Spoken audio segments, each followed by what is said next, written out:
마케팅 불변의 법칙 22가지 한 큐에 정리하기. 첫 번째, 리더십의 법칙. 리더십의 법칙은 무엇보다 최초가 될 수 있도록 하려는 것이다. 닐 암스트롱은 발표면을 최초로 걸었던 사람이다. 두 번째는 누구인가?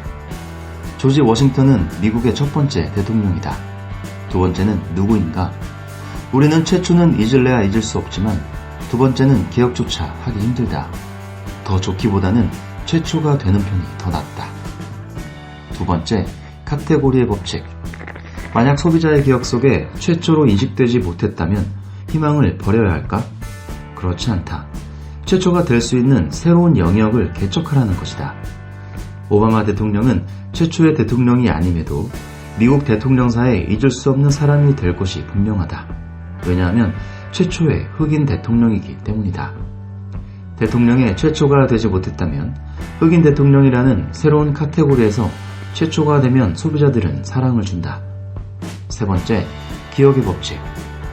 그런데 여기서 최초라는 것은 시장에 최초로 나오라는 것이 아니다. 소비자의 기억 속에 최초가 되는 것이다.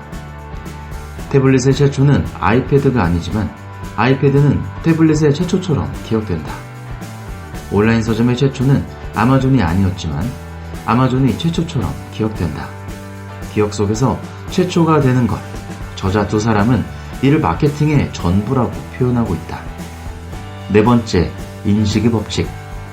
많은 이들이 마케팅은 제품의 싸움으로 생각하고 최고의 제품이 결국 승리를 얻는다라고 하지만 전혀 그렇지 않다. 마케팅은 제품의 싸움이 아니라 인식의 싸움이다. 코카콜라와 펩시가 처음 블라인드 테스트를 했을 때 펩시가 맛있다는 사람이 더 많았다. 하지만 코카콜라가 더 많이 팔리고 있었으며 코카콜라를 먹는 사람들은 코카콜라가 더 맛있다고 했다. 인식은 때론 미각도 지배한다. 다섯 번째, 집중의 법칙.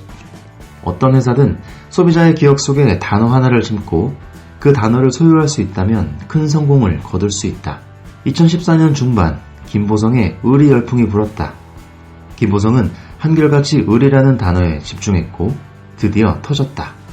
그는 의리라는 단어를 소비자들에게 강력하게 인식시켰고 그것을 소유했다.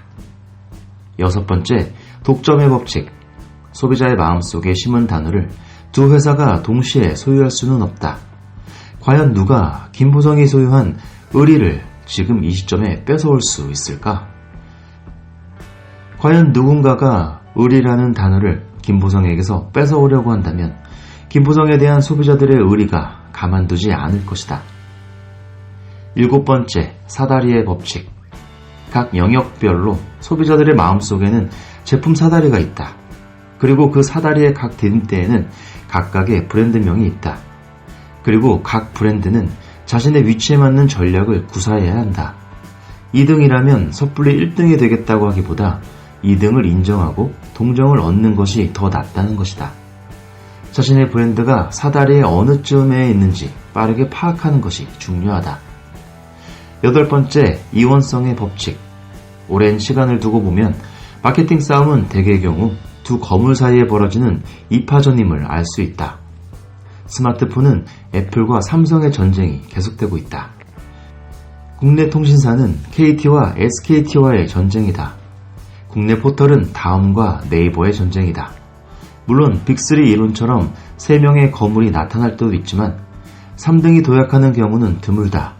그러나 3등이라면 무조건 2등 안에는 들어야 한다. 4등과 5등도 3등이 목표여서는 안 된다. 최소한 2등은 되어야 장기적으로 살아남을 수 있다. 아홉 번째, 반대의 법칙. 2등을 노리는 회사가 있다면 그 회사는 2등보다 더 좋아지려 하기보다는 더 달라지려 노력해야 한다. 2등을 따라해서는 2등이 되기 힘들다. 그들과 반대 전략을 펼칠 때 성공할 확률이 커진다. 열 번째, 분할의 법칙. 세균 배양 접시 안에서 세포 분열이 격렬히 일어나듯이 시장은 시간이 갈수록 분할한다. 처음 컴퓨터가 나올 때 단 하나의 영역만 있었다. 지금은 어떤가? 손안의 컴퓨터라고 할 수 있는 스마트폰부터 시작해서 태블릿, 노트북, 데스크탑, 서버용 컴퓨터, 슈퍼컴퓨터 등으로 분할되었다. 다시 말하면 시간을 두고 기다리면서 기회를 엿본다면 새로운 영역은 꼭 생길 것이며 당신의 회사가 그 카테고리에서 리더가 될 기회가 온다는 것이다. 11번째, 조망의 법칙. 술을 처음 먹으면 흥분하지만 시간이 지나면 졸음이 오고 이어 골아 떨어진다. 알코올은 얼핏 보면 흥분제 같지만 실제로는 강력한 안정제이다. 마케팅 일환으로 할인 행사를 했을 때 단기적으로는 수익이 오를 수 있지만 장기적으로 더 큰 손해를 볼 수도 있다. 즉, 마케팅 효과는 우리가 생각하는 것보다 더 오랜 시간에 걸쳐 영향을 미친다. 이것이 조망의 법칙이다. 12번째, 라인 확장의 법칙. 회사 내부에는 브랜드의 자산을 확장시키려는 거역하기 힘든 압력이 존재한다. 기업들은 처음에는 수익성이 아주 높은 하나의 제품에 초점을 맞추지만 시간이 지나면 거의 습관처럼 라인을 확장한다. 라인 확장은 실패할 확률이 매우 높다. 라인 확장에 거대한 압력이 왔을 때 습관처럼 확장하기보다 신중에 신중을 기해야 한다. 13번째, 희생의 법칙. 오히려 라인을 확장하기보다 라인을 축소시켜 자원을 집중할 때 성공 확률이 올라간다. 이것이 희생의 법칙이다. 무언가를 하나 얻기 위해서는 무언가 하나를 포기해야 한다. 14번째, 속성의 법칙. 어떤 속성이든 반대되면서 효과적인 또 다른 속성이 존재한다. 자일리톨이 나오기 전에 껌은 주로 입냄새 제거가 주 속성이었다. 자일리톨은 치아 건강이라는 속성을 가져왔다. 1위 기업이 어떤 속성을 소유했는가? 그러면 다른 속성으로 승부하라. 15번째, 정직의 법칙. 스스로 부정적인 면을 인정하면 소비자는 긍정적인 평가를 내려준다. 정직은 상대방의 경계심을 무장해제시킨다. 예능 프로그램의 경우 어떤 실수가 있었을 때 빠르게 그리고 진실되게 사과 방송을 했을 경우 오히려 전화위복이 되는 경우가 많다. 소비자와 소통이 잘 되고 자기 반성을 할 줄 알며 무엇보다 정직하다는 이미지를 얻을 수 있기 때문이다. 16번째, 단일의 법칙. 마케팅에 있어 성공을 다수의 작은 노력들이 절묘한 조화를 이루어 만들어진 총체적 결과라고 생각하는 경우가 많은데 그렇지 않다. 마케팅에서는 오직 하나의 대담한 공격만이 실효를 거둘 수 있다. 자원을 분산해서는 안 되며 하나의 단일 아이디어와 개념을 찾아내기 위해 마케팅 종사자들은 시장에서 무슨 일이 일어나는지 잘 알아야 한다. 17번째, 예측 불가의 법칙. 미래에 일어나리라고 가정한 일을 기본으로 수립된 마케팅 계획은 잘못된 것일 공산이 크다. 왜냐하면 미래는 예측 불가능하기 때문이다. 미래를 예측하기보다 경쟁자와 차별화하려는 마케팅 노력이 더 중요하다. 그리고 어떠한 일이 벌어지더라도 그 변화에 잘 대응할 수 있는 유연하고 융통성 있는 조직을 구축해야 한다. 18번째, 성공의 법칙. 성공을 하면 자만하게 되고 자만을 하게 되면 객관성을 잃게 된다. 마케팅에 필요한 것은 객관성이다. 하나의 성공이 다른 성공을 낳지 않는다. 기존 성공에 자만하지 말고 매 마케팅마다 철저한 객관성을 유지하면서 전략을 수립해야 한다. 19번째, 실패의 법칙. 실패는 예상되어야 되고 항상 받아들여져야 한다. 결코 실패란 있을 수 없다라는 말은 오만이다.